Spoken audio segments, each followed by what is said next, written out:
বস্তির লাইফ আমি আর চাই না বাবা।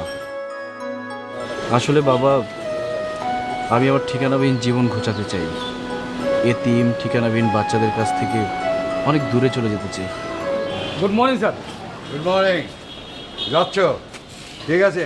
জি স্যার। রাস্তায় জ্যাম আছে কি না সেটা দূর থেকে বোঝার চেষ্টা করবে, আর যদি বুঝতে পারো জ্যাম আছে তাহলে অন্য পথে যাবে, ঠিক আছে? জি স্যার। আচ্ছা, খুব সাবধানে গাড়ি চালাবে। হ্যাঁ, আর তেল নিয়েছো? জি স্যার। গুড। মামনিকে নামিয়ে দিয়ে আসার পথে ভালো করে সার্ভিসিং করিয়ে নিয়ে আসবে। জি স্যার। চুপ! বারবার জি স্যার জি স্যার গুলি করে মুখ থেতলা করে দেবো। স্যার নেন, ফায়ার করে দেন। বারবার জি স্যার বলবে না। মানুষের গাড়ি 2 মাসে একবার সার্ভিসিং করলে হয়, আমারটা বারবার করতে হয়। তার মানে হচ্ছে তুমি ঠিক মতো দাঁড়িয়ে থেকে সার্ভিসিং করাওনি। আজ সার্ভিসিং নিজে দাঁড়িয়ে থেকে করাবে, ঠিক আছে? জি স্যার। থুকু সরি স্যার। স্যার আপনি বুঝতে পারতেছেন না, চুরি হচ্ছে এখানে। চুপ কর। বাবা আমার দেরি হয়ে যাচ্ছে। যাও ওঠো।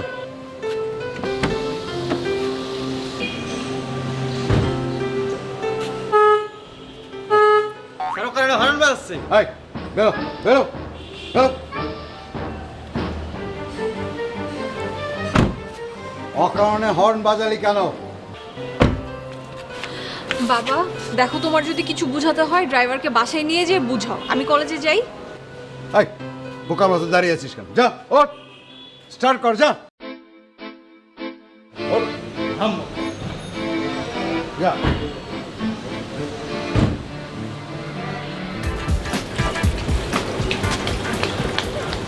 কি ব্যাপার বাবা, তুমি তো দেরি করলে কেন? দেরি করবো মানে আমি তো ভুলেই গেলাম তুই আছিস। রাস্তায় এত জাম। বাবা, তুমি তো হেঁটে এসছো, জ্যামে তোমাকে কিভাবে পেলো? ও হেঁটে এসছি, জ্যাম ওই মানুষের শরীরে ধাক্কা, জ্যাম। বাবা, দিন রাতে এসব ছাইপাশ গেলে বন্ধ করো না। নাস্তা খেয়েছিস? চল নাস্তা খাই, চল।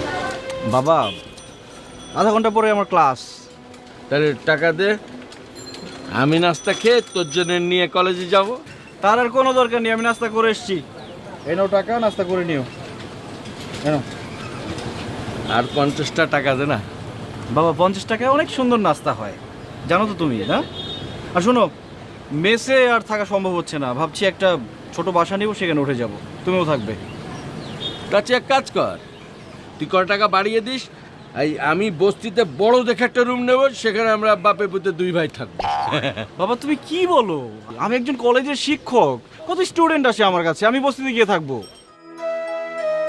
বস্তির লাইফ আমি আর চাই না বাবা। আসলে বাবা, আমি আমার ঠিকানাবিহীন জীবন ঘোচাতে চাই। এতিম ঠিকানাবিহীন বাচ্চাদের কাছ থেকে অনেক দূরে চলে যেতে চাই। এই বাবাই, তোর কি হয়েছে রে বাবা? কি হয়েছে তোর?